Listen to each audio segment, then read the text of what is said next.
প্ৰথম কথা এই চাৰ্জশ্বিটখন লৈ অসমৰ ৰাইজ বা জুবিন অনুৰাগী হওক বা কোনো সন্তুষ্ট নহয়।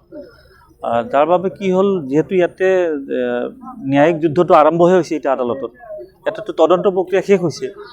চাৰ্জশ্বিটখন লৈ যিহেতু সন্তুষ্ট হোৱা নাই, এতিয়া বিকল্প হিচাপে ৰাইজে ভাবিছে যে যেতিয়া দোষীক ভাগ ভাগ কৰি শাস্তি দিব বিচাৰিছে, 5জনক ইয়াতে দিব বিচাৰিছিলে, সেই একেখন জাহাজত থকা 11জনক শাস্তি দিব বিচৰা নাই চৰকাৰখনে। যাৰ বাবে যিহেতু মোৰ গোচৰ এটা ছিংগাপুৰত চলি আছে আৰু ইয়াতে চাৰ্জশ্বিটত যে 5 দিনৰ নাম নাহিল, 11জনৰ নাম তদন্ত কৰিব লাগে বুলি মই যোৱা 15 তাৰিখে আৰু ছেকেণ্ড অভিযোগটো দিলোঁ। ৰাইজেও বিচাৰি আছে যে তাতে যিহেতু তদন্ত চলি আছে আৰু ছিংগাপুৰৰ তদন্তটো অহা ফেব্ৰুৱাৰী মাহত শেষ হ'ব। আৰু দুদিনমানকৈ তেখেতসকলে এখন ৰাজহুৱা চিঠিযোগে প্ৰকাশো কৰিছে। এতিয়া ফেব্ৰুৱাৰীলৈ আমাৰ হাতত সময় আছে মাত্ৰ 2 মাহ আৰু 11গৰাকী এতিয়াও হত্যাকাৰী মুকলি আকাশৰ তলত।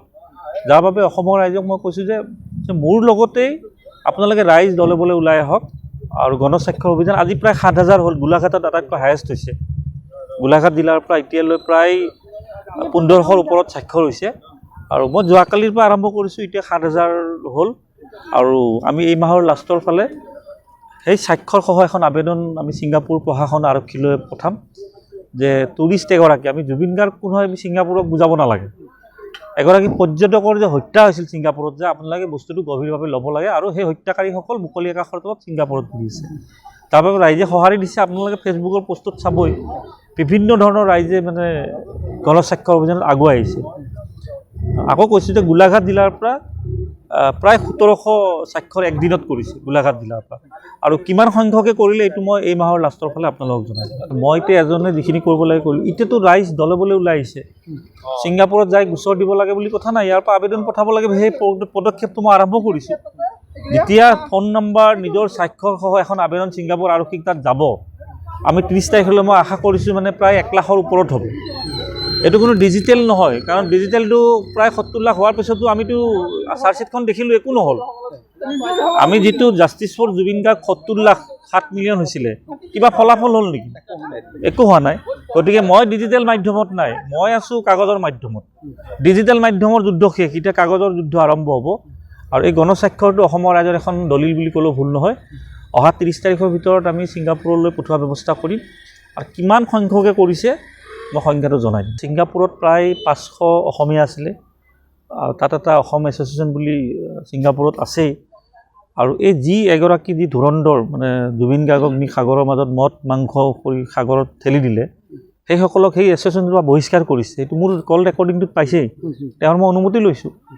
তেওঁ কৈছে যে জুবিন গাৰ্গৰ ন্যায়ৰ ক্ষেত্ৰত আমিও ছিংগাপুৰৰ 500 প্ৰৱাসী অসমীয়া কিয় বদনাম হ'ম, আপুনি মোৰ নাম ক'লেও ক'ব, আপুনি এইটো ৰাজহুৱা কৰি দিয়ক। আমিও বোলে তাৰমানে আমি যি ধৰণে 5গৰাকীক শাস্তি দিব বিচাৰি আছোঁ ইয়াতে বা ছিংগাপুৰৰ 11গৰাকী, তেখেতসকলে ছিংগাপুৰত থাকি ছিংগাপুৰৰ সেই 11গৰাকীক শাস্তি দিব বিচাৰি আছে। বহুত চেষ্টা কৰিছে, চাকৰিয়ালক ষ্টুডেণ্ট বুলি কৈছে।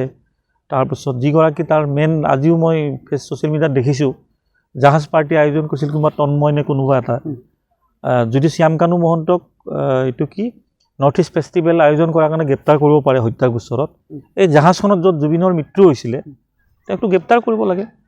আৰু এটা কথা কি, তেখেতসকলে ছিংগাপুৰত থাকি কিমান দিন বাচি থাকিব, পৰিয়ালটো তেখেতসকলৰ ইয়াতেই আছে। সঁচা কথা কৈ দিয়ক, আহি ৰাইজেও ভাল পাব। আমি কোৱা নাই তাত কোনোবা নিৰ্দোষী ওলাব পাৰে, কিন্তু লুকাই থাকিলেতো নহ'ব। চৰকাৰে কিমান দিন সুৰক্ষা দিব? চৰকাৰ 5 বছৰ থাকিব, 10 বছৰ থাকিব, কিন্তু ৰাইজৰ কিবা উৎসাহ দেখিছে নেকি? যে চাৰ্জশ্বিট লৈ কিবা উৎসাহ দেখিছে নেকি? কাৰো ৰাইজৰ উৎসাহ নাই। গণস্বাক্ষৰত ৰাইজে এইবাৰ ছিংগাপুৰত মানে যিটো সঁহাৰি জনাইছে, মই নিজে আচৰিত। গতিকে মই ডিজিটেল মাধ্যমত মই দুলু আহমেদ নাই, মই হাতে কামে লগা মানুহ আৰু মোক ৰাইজে সহায় জনাইছে। এই যুদ্ধ শেষ পৰ্যায়ত আহিছে, যিটো তদন্ত প্ৰক্ৰিয়াৰ যুদ্ধ। আইনী যুদ্ধটো অসমত আৰম্ভ হৈছে, তদন্ত প্ৰক্ৰিয়া শেষ হৈছে আৰু আইনী যুদ্ধ ছিংগাপুৰত ফেব্ৰুৱাৰীৰ পিছত আৰম্ভ হ'ব। গতিকে ফেব্ৰুৱাৰী মাহলৈ যিকোনো পৰ্যায়ত মানে আমি এই যুদ্ধখন লৈ যাব খুজিছোঁ, কাৰণ জুবিন গাৰ্গৰ হত্যা অসমত হোৱা নাছিলে, এইটোতো হত্যাই হৈছে। জুবিন গাৰ্গৰ হত্যা হৈছিলে ছিংগাপুৰত। গতিকে ছিংগাপুৰত হৈ আছে হত্যা আৰু তদন্ত হৈ আছে ইয়াতে দিছপুৰত। এইবিলাক এটা হাঁহি ধেমালি কৰা কথা নহয় জানো? এইটো ৰাইজে গ্ৰহণ কৰা নাই। মই তাতেই দেখিলোঁ যে চাৰ্জশ্বিট লৈ কোনো সন্তুষ্টই নহয়। সেই গতিকে শেষ পৰ্যায়ে আমি 2 মাহ আৰু যুদ্ধ কৰিব লাগিব। মই যিখিনি পাৰোঁ, যিহেতু মই যিখিনি কৰিছিলোঁ ৰাইজৰ মত, ৰাইজে ছিংগাপুৰত যাব পৰা নাই, বহুত অসুবিধা আছে কাৰণে মই ধৰি লওক মোক সঁহাৰি জনাইছে আৰু মই যিখিনি পাৰোঁ সহায় কৰিছোঁ আৰু কৰি যাম। ফেব্ৰুৱাৰীলৈ যিকোনো পৰ্যায়লৈ যাব আৰু এখন যুদ্ধ ফেব্ৰুৱাৰীলৈ। যিকোনো খবৰৰ বাবে যোগাযোগ কৰক আমাৰ এই নম্বৰত 9181 307 221